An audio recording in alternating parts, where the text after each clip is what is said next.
जय माता दी। मेरे सभी प्यारे दोस्तों, मैं लक्ष्मी शर्मा बड़ों को चरण स्पर्श, छोटों को प्यार और बराबर वालों को दिल से नमस्कार करती हूँ।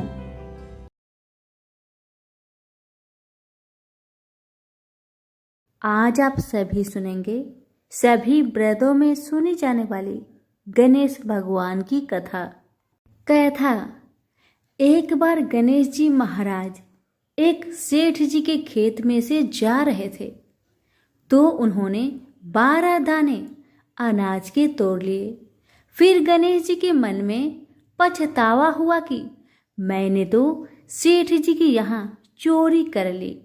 तो गणेश जी सेठ जी के 12 साल की नौकरी करने लग गए।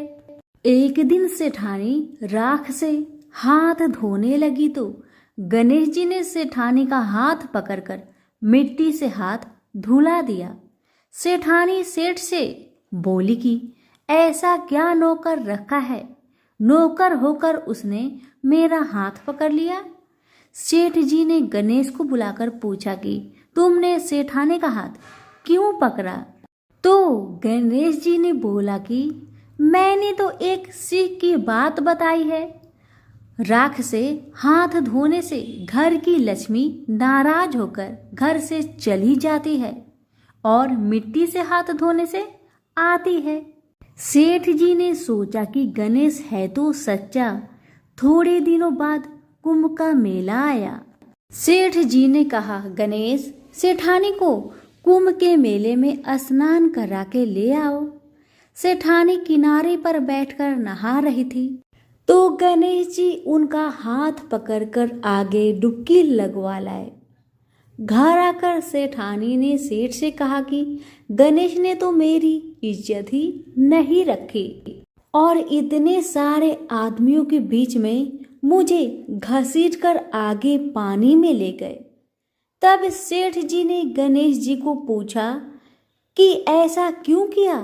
तो गणेश जी ने कहा कि सेठानी किनारे बैठकर गंदे पानी से नहा रही थी तो मैं आगे अच्छे पानी में डुबकी लगवाकर ले आया।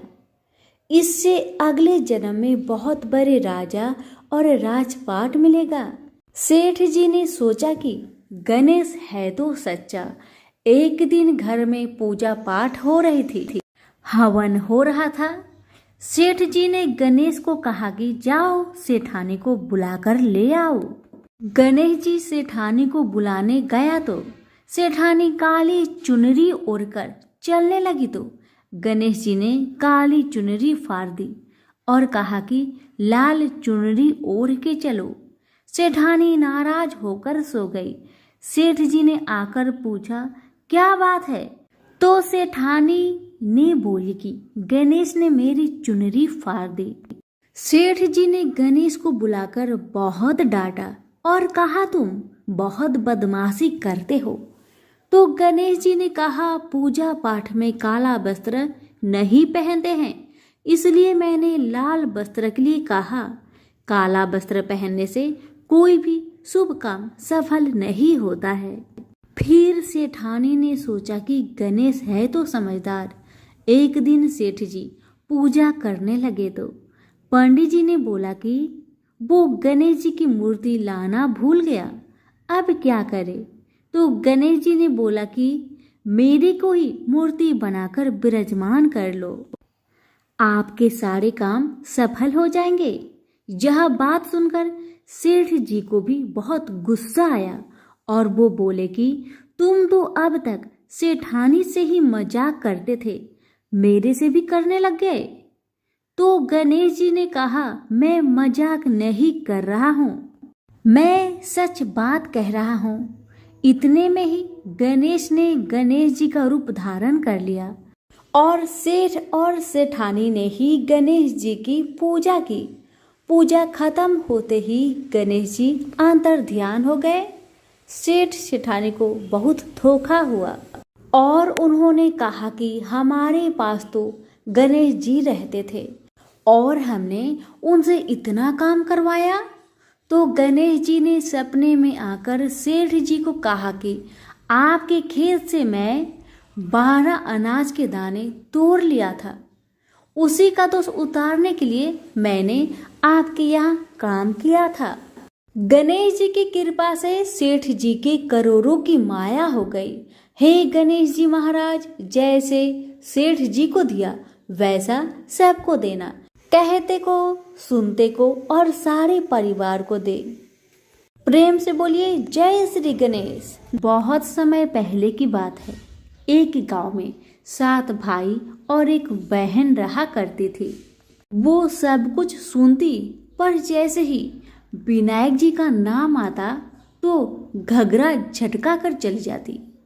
हर रोज उसका यही आदत था।